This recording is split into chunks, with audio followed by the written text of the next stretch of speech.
How you doing? I'm David Sanchezi, and I have this video that is not surprising. We have the Antifa mob who runs around Portland, Oregon, and I'm gonna show you a video of it real quick of how they run around. They're pulling innocent civilians out of cars, often while armed. So what happened was over a weekend. I don't know how I missed this story, but the Antifa crazies decided they were going to go after MC Motorcycle Club called the Gypsy Jokers, a huge 1%er club out of Portland, Oregon, and they paid the ultimate price. It's funny how this isn't all over the news because no matter what happens, they try to protect these people, bullies or not, but this time they wrote a check their asses can't catch. I'm going to read you the story real quick, then I'm going to show you a video. It isn't the one of the incident, but the things that they do and how they interrupted a police press conference involved in the shooting that happened.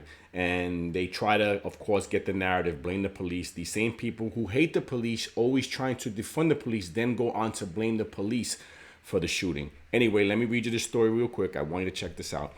Imagine the irony when the very same violent Antifa militants who spent the last 2 years promoting defund the police now blame those same police for not protecting them when their intended victims fight back. Antifa in Portland apparently tried their bully tactics on the Gypsy Jokers MC Club over the weekend and things turned violent. In the end, 1 dead and 5 more wounded. Police tried to put together just what happened. I believe the Antifa member was killed during this altercation, but of course, again, how this isn't all over the news is surprising. Meanwhile, Antifa is blaming the police, not themselves, for the violence. At the same time, Antifa leaders are telling their members and police in general not to talk to the cops and to pull down social media posts that contain photos and videos of what happened. I have a photo of some of the bodies strewn all over the place, but I don't want to show it because, of course, social media doesn't act kindly to things like that, so I really can't show you. I'll put the description. I'll put this in the description. If you want to take a look for yourself, you're more than welcome to see. This sounds like witness intimidation, doesn't it? If police really were to blame for what happened, why isn't Antifa falling all over themselves to provide the evidence? Of course, when you're dealing with these people, facts, common sense never matters because all they do is lie. They've been involved in this throughout. They've been involved in gunfire exchanges. They always trying to blame the other party. But again, if you watch the videos and you see how they deal with people and the things that they're doing, they've taken over city blocks armed. Nothing ever happens to them until people, unfortunately, have to step up and take matters into their own hands. And I believe that's what happened. A mass shooting late Saturday night has left 1 dead and 5 injured after Portland area Antifa held a gathering in solidarity with Amir Locke, a 22-year-old black man who was shot by police in Minneapolis earlier this month. A woman was pronounced deceased at the scene and 2 men and 3 women were taken to nearby hospitals. According to the New York Times, 2 suspects are reportedly in custody in response to the shooting, according to KPTV. The shooting occurred around 8 p.m. near Normandale Park. Tweets from Antifa members and groups told far-left comrades that they were present and not to talk to police investigating the shooting, to delete evidence posted on social media, and to keep posts including photos, videos, and first-hand accounts related to the incident to a minimum so that you don't receive a knock on your door.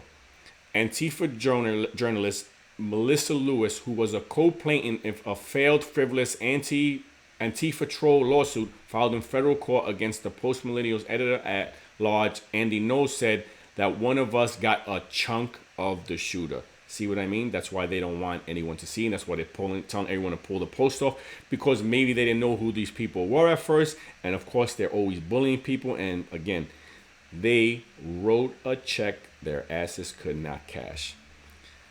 After the mass shooting involving Antifa at their gathering in Portland last night, they're calling for comrades to delete evidence from social media and not to talk to investigators. Anyway, I'm going to show you a video real quick of, this has nothing to do with the shooting, but it's just what they do in Portland, Oregon. They're pulling people out of their cars armed. And how are you supposed to respond to this? Check this out. Fucking not! You better fucking not! You better fucking not! Put your fucking gun down! These are not cops, this is Antifa. Put your fucking gun down! I don't care. Put it down. Back off.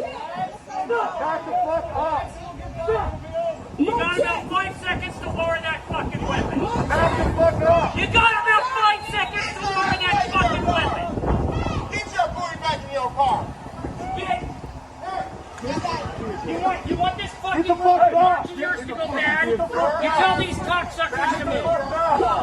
Shut up. Man, I'm getting sick of this shit. Get the fuck out of here, you fucking Nazi! There you go.